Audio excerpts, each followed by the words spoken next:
Satyabama Institute of Science and Technology, Chennai and Sriperumbudur. அனைத்து இந்திய அண்ணா திராவிட முன்னேற்றக் கழகம் இன்றைக்கு பல்வேறு பிரிவுகளாக அனைத்து இந்திய அண்ணா திராவிட முன்னேற்றக் கழகத்தின் சக்திகள் அந்த சக்திகள் தொண்டர்களுடைய சக்திகளாகத்தான் இந்த 54 வருடங்களாக இருந்தது. இன்றைக்கு அந்த சக்திகள் பிரிந்து கிடக்கின்ற நிலை உருவாகி இருக்கிறது. பிரிந்து கிடக்கின்ற அனைத்து இந்திய அண்ணா திராவிட முன்னேற்றக் கழகத்தினுடைய சக்திகள் ஒன்றிணைந்து எந்த நோக்கத்திற்காக புரட்சி தலைவர்கள் இந்த இயக்கத்தை உருவாக்கினார்களோ அந்த நோக்கத்திற்கு மாண்புமிகு அம்மா அவர்கள் ஒரு நல்ல சாதனையை செய்தார்களோ மீண்டும் மாண்புமிகு அம்மா அவர்களுடைய ஆட்சி தமிழகத்தில் 2026 வர வேண்டும் என்றால் பிரிந்து கிடக்கின்ற சக்திகள் ஒன்றிணைய வேண்டும் என்பதுதான் தமிழக மக்களுடைய கருத்தாகவும் அனைத்து இந்திய அண்ணா திராவிட முன்னேற்ற கழகத்தினுடைய அடிப்படை தொண்டர்களுடைய கருத்தாகவும் இன்றைக்கு இருக்கிறது என்பதை நான் தெரிவித்துக் கொள்கிறேன். அவரவர்கள் மனதில் இருக்கின்ற ஈகோன்னு சொல்லுவாங்கள்ல, அந்த ஈகோவெல்லாம் உதறி தள்ளிவிட்டு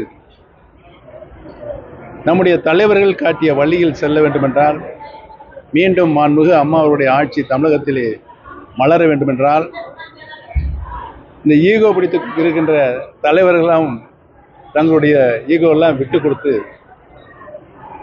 கழக நலன் கருதி ஒன்றிணைந்து செயல்பட வேண்டும் என்பதுதான் இன்றைக்கு தமிழக மக்களுடைய கருத்தாக இருக்கிறது. பார்த்தீங்கன்னா எங்கள் கட்சியில் ஈகோன்றதே கிடையாது. நீங்கள் பெரியவர், நான் பெரியவர், நீ சிறியவர், நான் பெரியவர்ன்ற அந்த இதே கிடையாது. எல்லாமே பேரறிஞர் அண்ணா வழி வந்த புரட்சி தலைவரின் தொண்டர்கள், புரட்சி தலைவரின் வழி வந்த புரட்சி தலைவி அம்மாவுடைய பிள்ளைகள். இதில் எங்கே ஈகோ இருக்கும்? எங்கேயுமே ஈகோ இல்லை.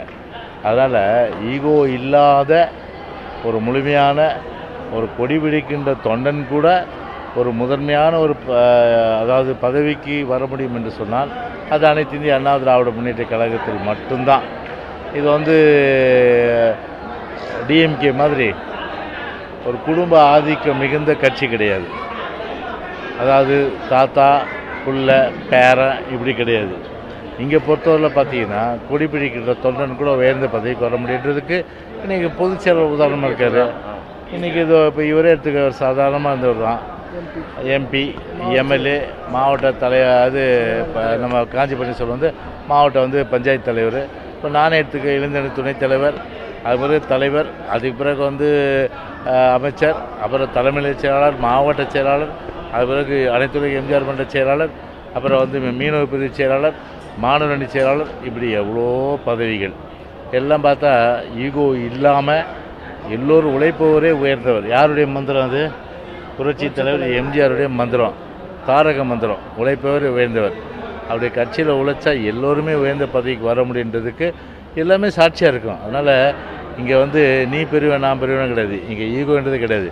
யார் புரட்சி தலைவருடைய புகழ், புரட்சி தலைவி அம்மாவுடைய புகழ், இந்த ரெண்டையும் தூக்கி நிறுத்துகிறாங்களோ அவர்கள் தான் மக்கள் முழுமையாக ஏற்றுக்கொள்வாங்க. தொண்டர்களும் அவரை தான் அங்கீகாரம் பண்ணுவாங்க. Satyabama Institute of Science and Technology, Chennai and Sriperumbudur.